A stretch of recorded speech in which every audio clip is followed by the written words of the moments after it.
They are two outsiders who married princes, became favourites of Queen Elizabeth, and are key to the future of the British royal family. On what should have been just another steady morning, shaped by routine and quiet expectation, something shifted in a way few inside or outside royal circles could have predicted. The familiar rhythm of life within the palace, built on consistency and restraint, seemed to fracture as Sophie, Duchess of Edinburgh, spoke in a way that carried unusual weight. Her words did not feel like casual reflection or distant commentary, but rather like the release of something long observed and carefully held back. For years, the public had speculated about tensions within the royal household, particularly involving Meghan Markle and Prince William, yet much of it remained in the realm of rumor, shaped by headlines and fragments rather than insight from someone deeply embedded in that world. Sophie's perspective, however, came from experience.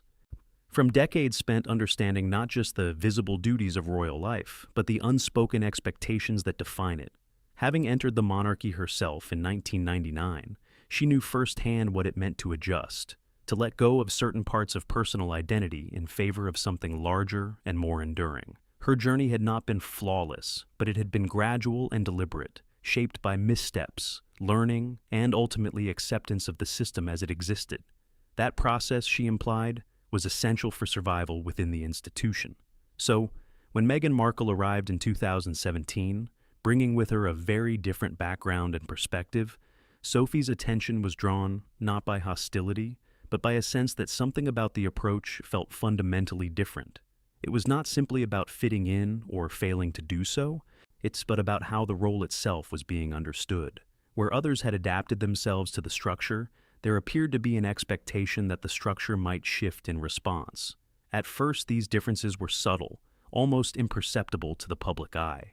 The narrative outside the palace was one of excitement and modernization, the idea that a new figure could bring fresh energy into an ancient institution.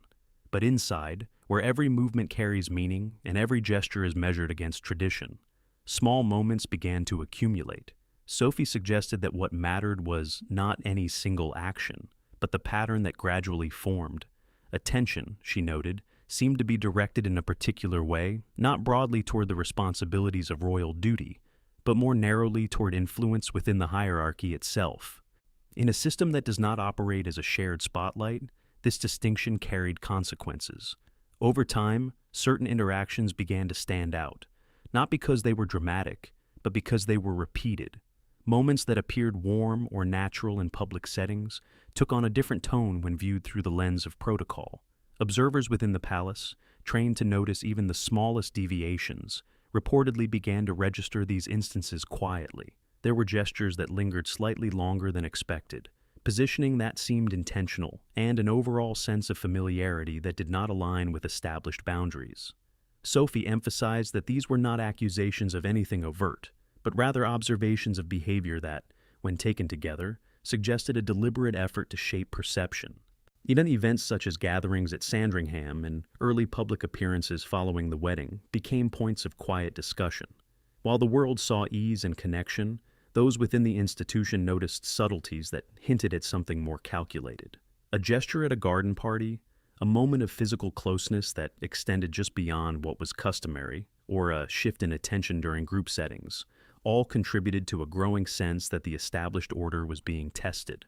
None of it was explicit enough to cause immediate confrontation, but it was enough to create unease among those responsible for maintaining the delicate balance of royal presentation.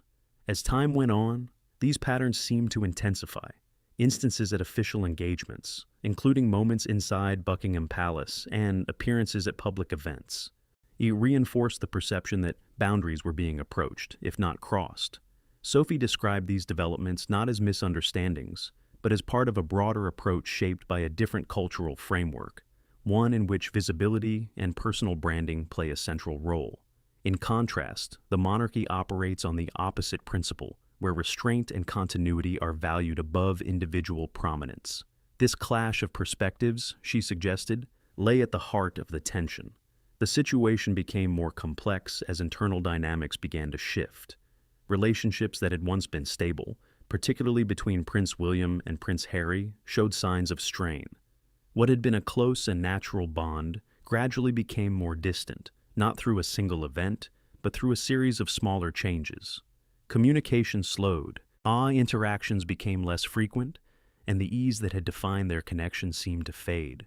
Sophie indicated that this transformation was not sudden, but the result of evolving influences and changing priorities, creating a sense of separation that neither side fully anticipated. At the same time, internal records within the palace began to reflect these growing concerns. According to Sophie, a formal review was quietly initiated in 2021, not as a reaction to one specific issue, but as a response to an accumulation of observations. This review reportedly included documentation of interactions, communication patterns, and instances where established protocols were challenged. It was not presented publicly, and much of its content remained confidential. But its existence suggested that the situation had reached a level that required structured attention.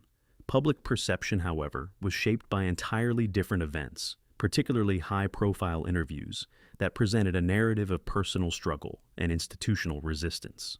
Sophie's account did not dismiss these experiences outright, but it framed them within a broader context, suggesting that the reality was more layered than it appeared. She described a tension between ambition and tradition, between a desire to redefine roles and an institution that is fundamentally resistant to change. In her view, the conflict was not simply about acceptance or exclusion, but about differing expectations of what royal life should be. As the years progressed, these differences extended into wider debates about titles, responsibilities, and the balance between privacy and public duty. Questions surrounding the next generation, as well as issues of security and official recognition, brought the underlying tensions into sharper focus. Sophie's remarks highlighted the principle that, within the monarchy, status is tied not only to lineage but to participation in its duties. This perspective reinforced the idea that the institution cannot easily separate symbolic roles from the responsibilities that accompany them. Throughout all of this, comparisons inevitably emerged between different figures within the royal family. Catherine, Princess of Wales, was often positioned as a contrast, representing a path defined by gradual integration, consistency, and a focus on service rather than visibility. Sophie pointed to this difference as illustrative of two distinct approaches, one aligned with the traditional expectations of the monarchy, the other shaped by a more modern understanding of influence and public presence. The public response to these contrasting styles further emphasized how deeply rooted expectations of royal behavior remain. By the time Sophie reflected on these events in her April 1st broadcast, the narrative had evolved into something far more complex than initial headlines suggested. The years of tension, public statements, and shifting relationships had not dismantled the monarchy, but they had forced it to confront its own structure and priorities.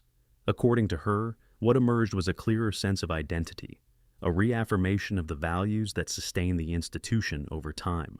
The challenges it faced were not dismissed, but they were framed as part of an ongoing process of adjustment and resilience.